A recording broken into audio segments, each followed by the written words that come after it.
I was so pissed off because I spoke to a recruiter and and they were like, "Hey, I had the perfect role for you," and like they made the company sound like it was like all that and a bag of chips. Yeah. So what's the language? Java. And I was like, no, why? What's up, Dev Crew? Today we have Ricardo Morales with us, and he's a senior software developer specializing in JavaScript technologies. But more so, you're more of a CEO nowadays, Yes, and I am. you have built Simple Tech Talk, an organization that helps train recruiters to be able to match talent to the right role, so they know what they're talking about and they know that this Yeah, person matches it. So there's no more JavaScript nonsense, right? He's also a absolutely. master marketer that gets 1 million views per month on LinkedIn. Thanks so much for being with us today, Ricardo. It's an honor to have you. Thank you. Thank you for having me. It's a pleasure to be here. So I'm really interested to get into your dev background, and then I want to kind of transition into you starting a company, because I think there's a lot of us out there who want to have our own business someday, have either a side income or have a stream of revenue, for rainy days. So Absolutely. can you tell us a little bit about your programming journey? How did you get started? So, okay. So there's many versions to this story, but I'll give you mine.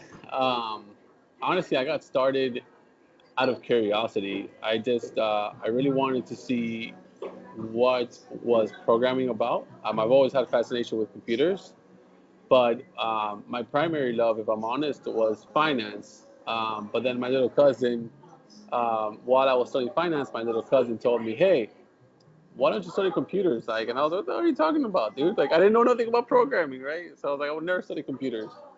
And then I think I picked up a book on JavaScript, and I was like, "Huh, I kind of like this." Little by little, I started learning, and then one day I was inspecting in my console, and this was back in MySpace days, right, when you can change everything around and yada yada Yeah. yada. So I think I deleted I think it was like a couple tags on HTML, and I thought I broke the internet, man. And I was like, "Oh my god, what am I gonna do?" So The like, FBI is coming out your house. the MySpace FBI. So um, it was really bad, man. I felt really bad. So I was like, I had to learn how to fix this. So I took it upon myself to learn. Little did I know that if I had to refresh the page, yeah, things would have been okay.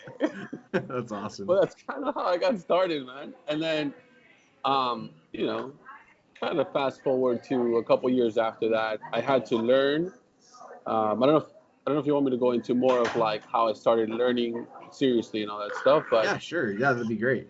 okay. So I had to learn through my school. So at that time, I was going to FIU, and I was kind of like an unpaid intern.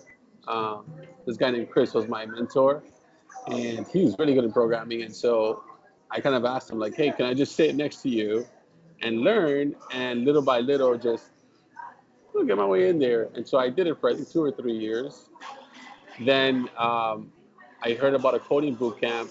I attended it, and I'm so against coding boot camps because of that. But I attended it. I don't think I finished it. I just didn't see the value in it.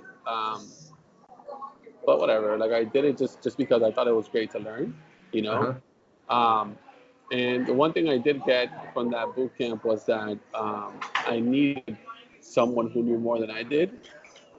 And I realized that you can find that through different avenues, right? You can find that through either books, YouTube videos. It doesn't have to be an actual human being, right?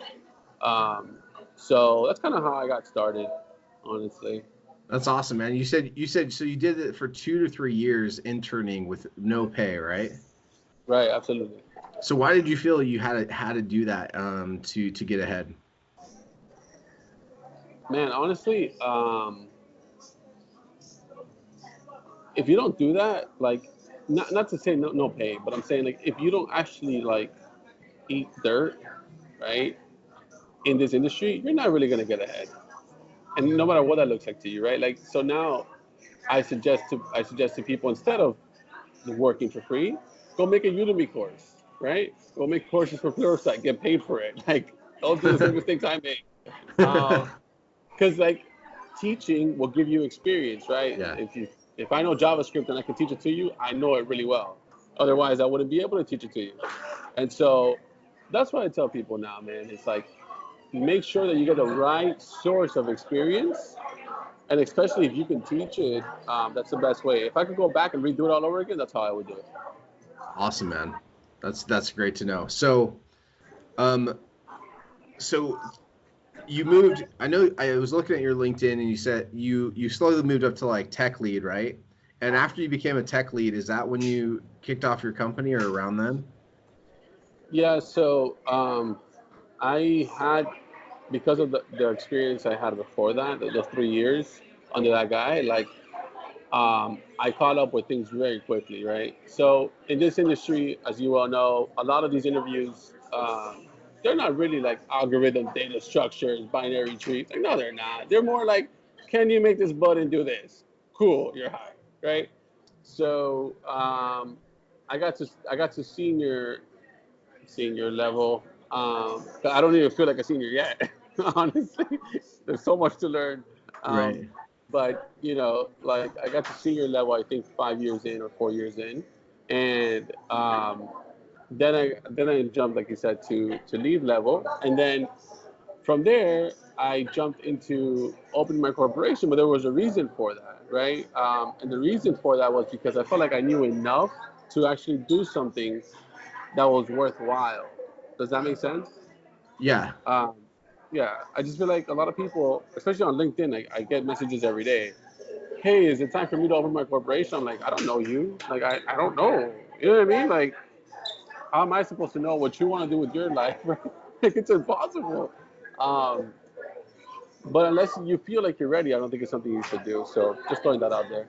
Well, that's awesome. So part of the reason I wanted to do this too, for those watching, is I wanted to, show, um, at least your experience with starting your own company as being a developer. So did you? It seems like you grew this thing organically. Is that kind of what happened? Is you just Right. started and then it just took off on you? Yeah. So for Simple Tech Talk, what happened was that up, and then I realized that you're either part of the problem or part of the solution, right? You can't be both. So I came up with this very simple concept where I make videos, um, where I just teach recruiters technology, like what they actually are, and at the same time, I teach them what technical questions to ask for who. If you're like a mid-level or junior or a senior level, all these type of things that we make for recruiters to actually vet candidates properly. And so that came out of frustration, right? Excuse me. That came out of frustration. So the reason that, um, like further, the reason that I did that was because I wanted to make sure that the next recruiter I spoke to actually knew what they were talking to.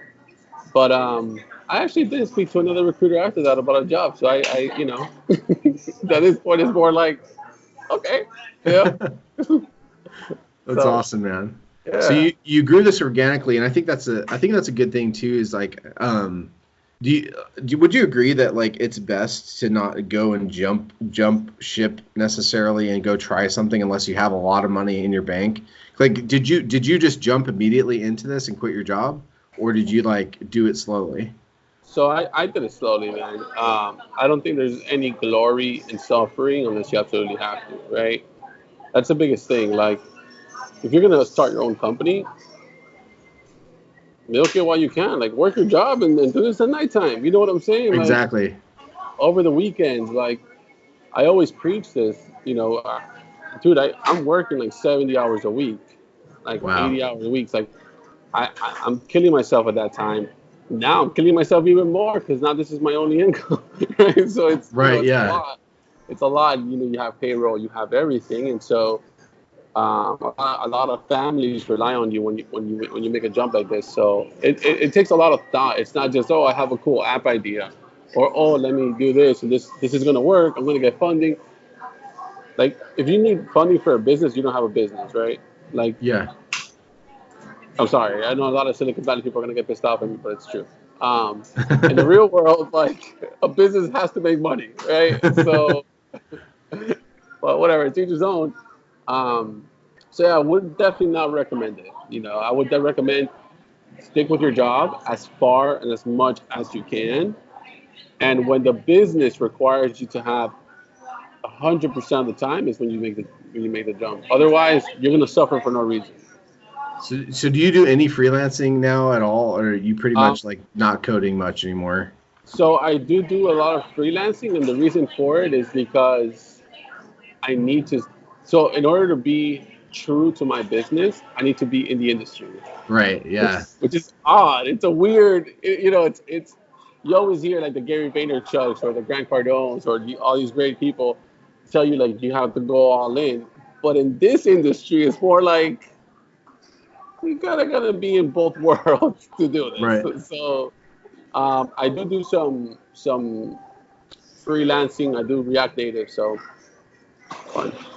Yeah. React Native. Yeah, that's awesome. So, what? Switching back towards your company again.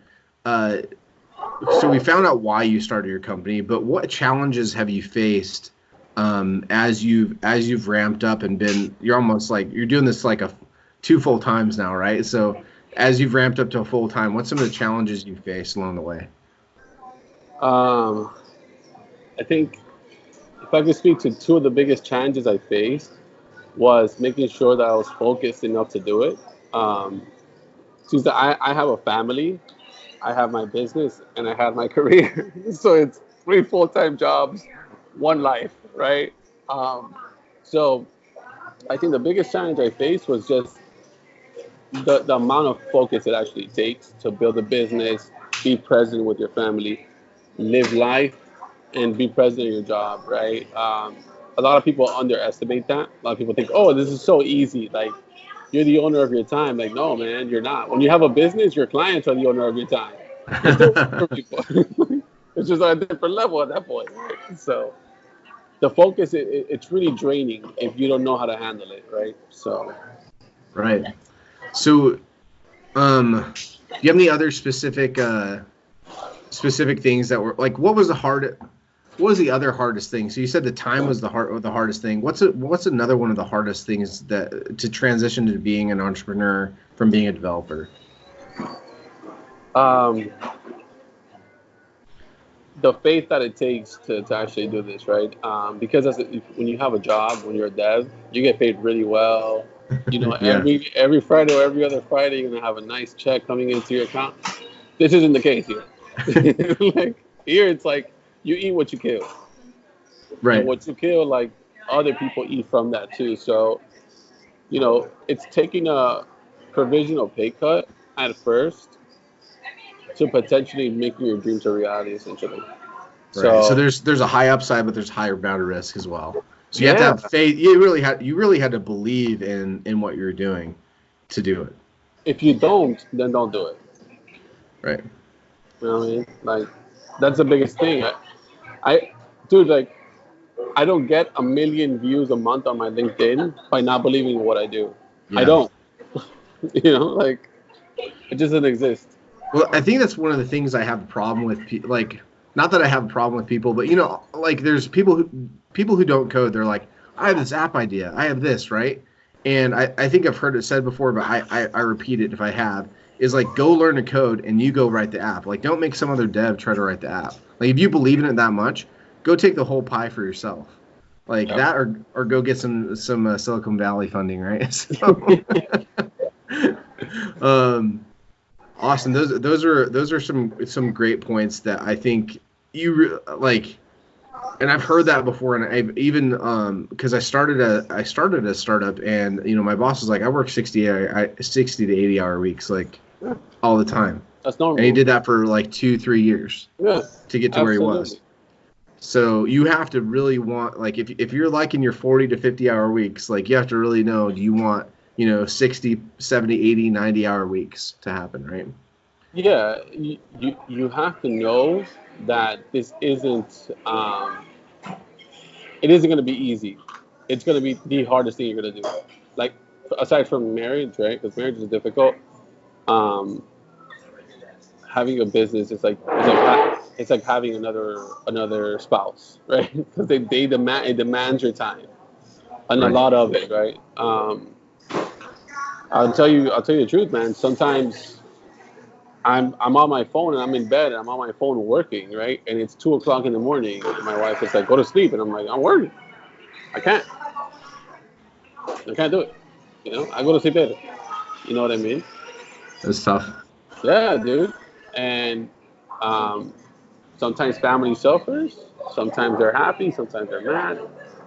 But it's about the legacy. You want to leave that behind for your children or for your niece or for whoever you want to leave it for, right? And so it has its pros and its cons, man. But it's tough. It's tough. It's definitely not like I'm gonna make an app and then tomorrow Mark Zuckerberg is gonna come over here and he's gonna buy it for $1 billion. Like no. Yeah. That's hitting the lottery, man. Like Yeah. Zuckerberg's and Bill Gates of the world, that's one, you're talking about 1 in a billion, right? Like it's Absolutely. Everybody else has to work hard for it.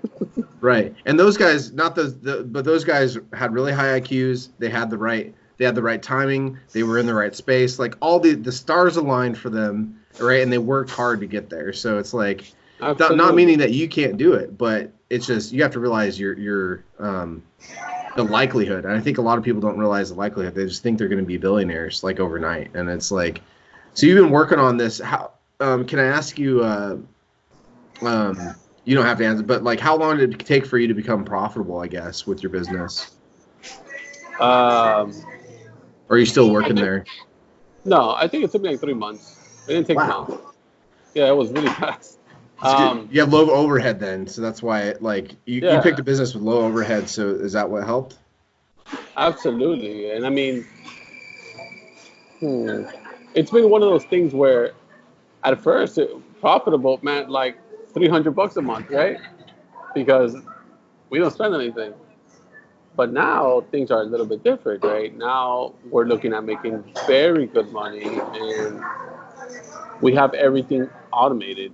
You know what I mean? So we have a whole team who edits our videos. We have a whole team who does like everything but YouTube, because as you can tell, my YouTube channel is not the best, but they're taking over that too because I got a slap in the hand for it last week.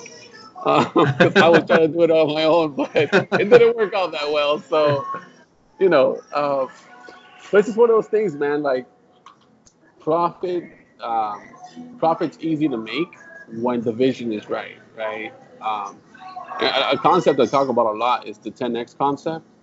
If you read my post on LinkedIn, and it's just like 10x all of your goals, and that's what I did. It was like, I mean, I want to work until I don't have to be stuck in traffic anymore, right? Like until I can take a helicopter somewhere, right? You know what I mean? Like that's where I want to be. And I know that's kind of obnoxious, but it's kind of like Gary Vaynerchuk wanting to buy the football team he wants to buy. It's right. It's an arbitrary goal, but it's just fun to aim. You know what I mean? So, right. Yeah. Kind of where I am. Right, but if you end up less than that, like you're still gonna make out ahead, right? So. Yeah, I mean, my whole objective is like, people say like, sky's the limit. I'm like, yo, sky's the starting point. Like, we already passed the sky. So whatever. If I don't make it, dude, I don't want to say when I'm in my deathbed, man, what if I would have tried? Right? Like, that's my biggest fear. Like, I don't want to be like, dang, yo, I'm gonna die, and then guess what? I didn't try to buy my helicopter, or my plane. You know what I'm saying? Like, I didn't shoot for that because I was so scared. Like, no, I'd rather shoot for it and fail than not do it at all. Right. So. Awesome, man. So let's move on to like the productivity side of things.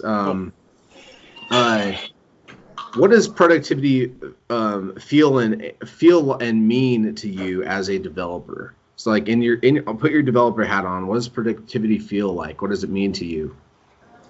So to me, productivity just means, say we have like a product backlog, right? And we have to turn out some tickets because that's the name of the game right now with Scrum and everything in Agile. Well, productivity means to me, hey, I'm gonna get there.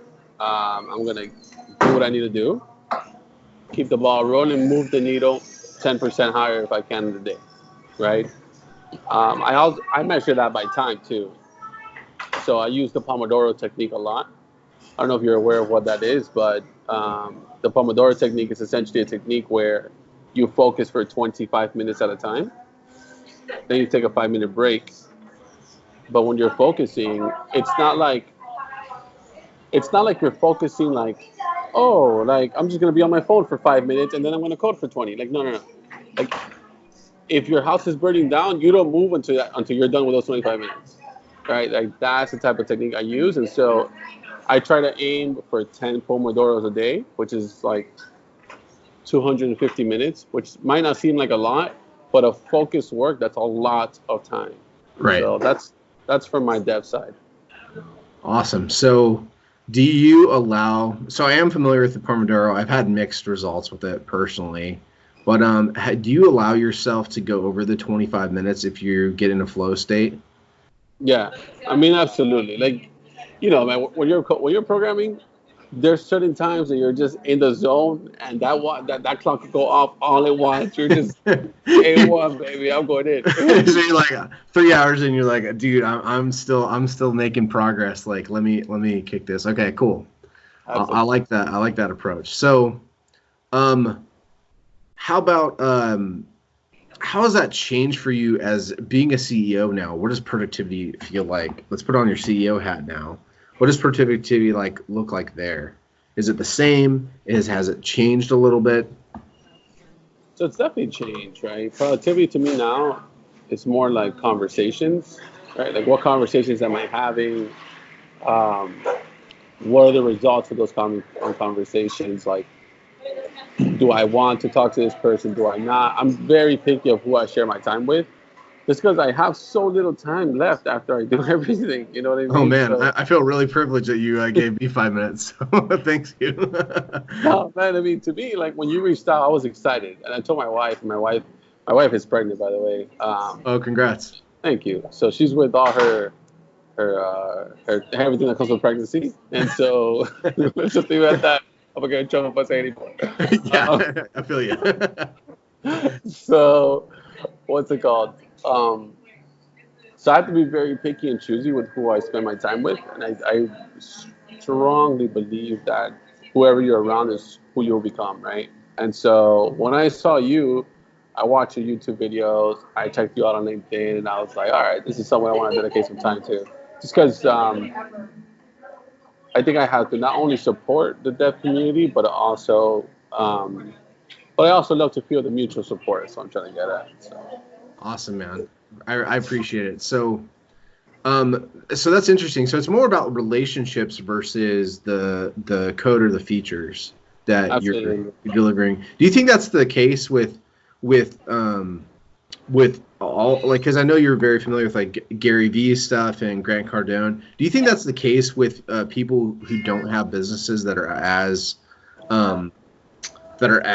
social marketing focused? Do you think that the communication relationships is everything, like no matter how you're growing your business? Absolutely. Like business is about people, right? Like I detest people who tell me business is about money, because if you piss off the wrong people in your industry, you're never going to get money. I don't care how good of a programmer you are, right? By the same token, if you get the right people happy, you're going to get all the money you can get, right? So business is about two things: people and solving problems. That's what it boils down to. Everything else is a byproduct, right? Your code is a byproduct. Like Facebook is it's a byproduct of Mark Zuckerberg wanting to connect with Chase in Harvard. Right. A problem. Humans. You know what I'm saying? Right. That's all it is. When you sell to somebody, even a company, you're selling to a person, to a one-on-one, right? You're not selling to you're selling to a wall. You know what I mean? Exactly. So, yeah, man. Everybody faces that challenge, and every CEO is just behind one thing: is communicating with other people. That's awesome, man. That's awesome. So, we've already kind of got. What's your? We've kind of answered one of the questions below here, but let's go into what's your favorite tool? I'm gonna take this. I'm gonna break this down two different ways. Let's see your favorite tool as a CEO for being productive, and your favorite tool as a developer for being productive. So, and if you want to say the same tool, that's fine. But, and I'm thinking like IDE for developer, or task management tool, something like that. So like a piece of software, or it could be another type of tool. Like I've had one of my guests said his brain was his best tool, right? I thought that was great because that's really true. Interesting. So I think for software development, has to be Visual Studio, right? I don't know where I would be without Visual Studio. Thank you, Visual Studio. All right. Visual Studio Code or Visual Studio? I would go with Code. Visual Studio Code all the way. Okay, awesome. I like Visual Studio too, but either or, definitely. I especially love all the extensions that they come with. Oh Lord, do they help? It's not like back in the day when you used to have to program on your notepad and then the whole shebang. No, dude, not anymore. No Notepad plus anymore, man. Yeah, absolutely. And then for productivity as a CEO, I think the biggest thing that I use is Trello. I just think it's easy. Drag and drop. Keep it simple. I hate complexity. I think there's no reason for nothing to be complex. Like, unless you're talking about like the cure for AIDS, everything else in life can be pretty simple as long as you just make it that way. Right. One of the things I do for simplicity is I actually break down all my goals to very actionable pieces. So say for example, like, oh, I have to today I have my interview with you. Okay, from what time to what time? Okay, great. Out of this is what I'm expecting to happen. Yada yada yada. Right. That way, everything is broken down in such a case where like I can see it visually unfolding. So I think one of the most, and this is something that I talk a lot to like new entrepreneurs. One of the most discouraging things people face is the fact that they don't see how productive they're being, and psychologically it just messes with you, man, because you're like, dude, I'm not doing anything with my life, right? Mm-hmm. But if you track what you're doing, you start seeing how you build yourself up and how like you can actually succeed. Then guess what? You're gonna love this. You're gonna love being an entrepreneur. You're gonna love being an owner of your time. But it's all about how you phrase your own self. That makes sense. I love that. Yeah. So you have to be able to, from what I understand, what you're saying is you have to be able to see the needle moving. You have to be able to see your progress, because it's a really ethereal thing when you're an entrepreneur. I've tried to start my own business before and failed horribly, and you have to be able to see the needle moving, and sometimes you don't for a long time, right? You might be trying to get sales, you might be trying to do different things, and you don't see that. So you have to. Are you? I guess is another follow-up question. Do you think focusing on the goal is more important, or the input is more important? So, two things about that, right?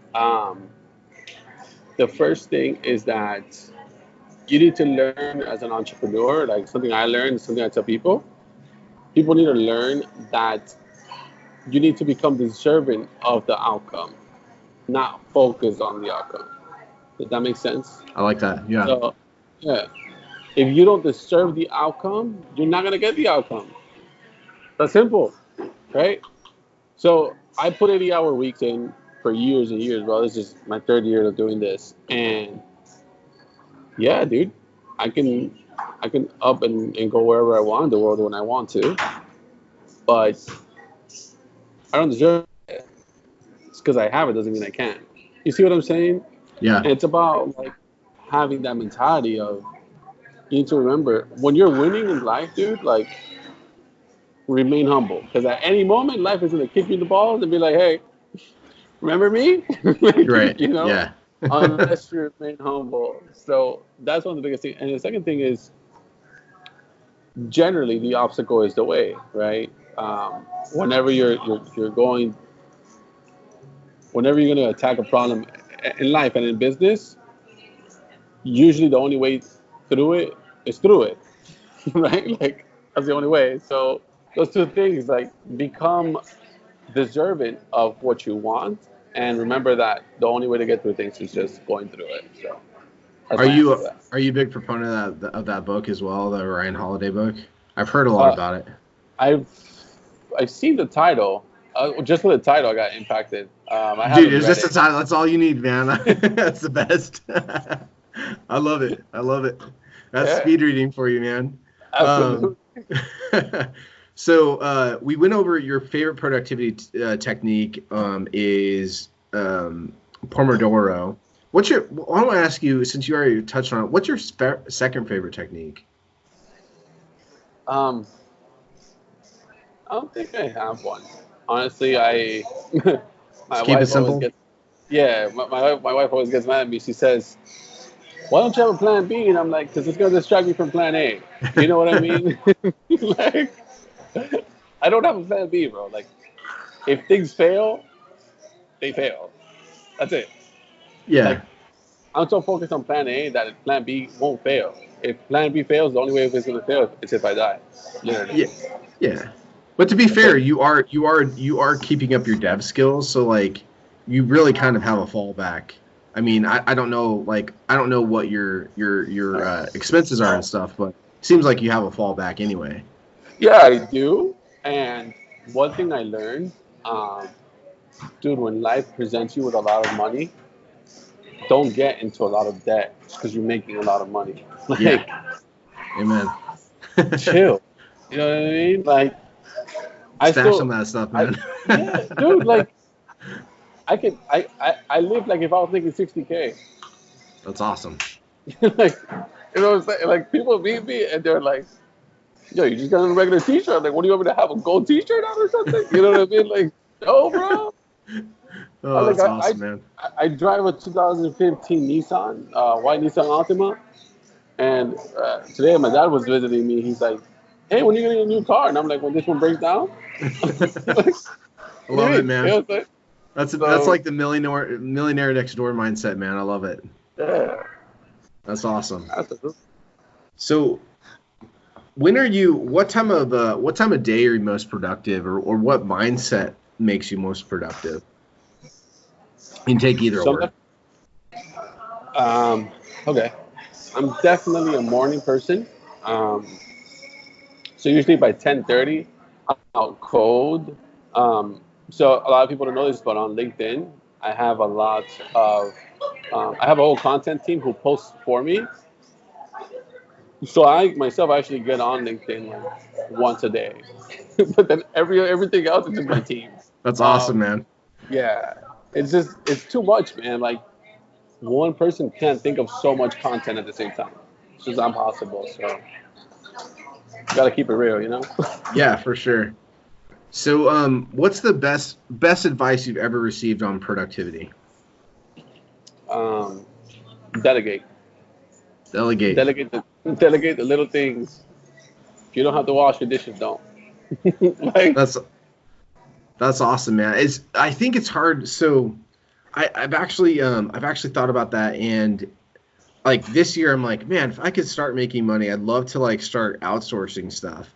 But it's like, I- do you think there's that danger in delegating too soon if you can't afford it? yeah, dude. I mean, use your judgment, right? If you can't afford something, like if you, Jay-Z said this the best way. If you can't buy it twice, you can't afford it, right? Like, and that's the truth.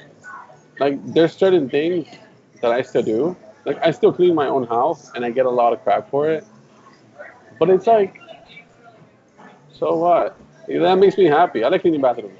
Like, Yeah, to each his own. Some people don't. Some people hate it.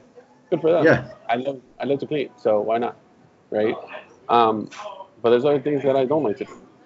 Like I And don't you like to delegate change my those? yeah, I don't like to change my own oil, even though I can of my car. So I take it somewhere and then leave it there, right? Um, so I just delegate, man. But definitely be mindful and be like smart about your money. Like don't just because you have an extra $500 and you know they're gonna charge you $500 to clean your house or to clean your car or whatever the hell it is, doesn't mean that you gotta go freaking dump it on that. Like be smart. Like instead, what I do is, hey, I'm gonna make a course on this on whatever subject. Let's say on Pluralsight. I'm gonna make a course on Pluralsight. it's gonna pay me $200. Now these $200, guess what? These $200, I can pay Trunk Club to pick out my clothes for me, and I don't have to pay for my clothes anymore. The course is paying for for my clothes now, right? Same thing Right. with your cars. Like, yeah, if you have a car payment, make a course, make a product that can actually pay you or pay the liability that you got yourself into in order for you to have it. You don't have to pay it out of your personal money. So it's using other people's money while providing a service in order to live the life you want to live. That's what it's about. Awesome, man.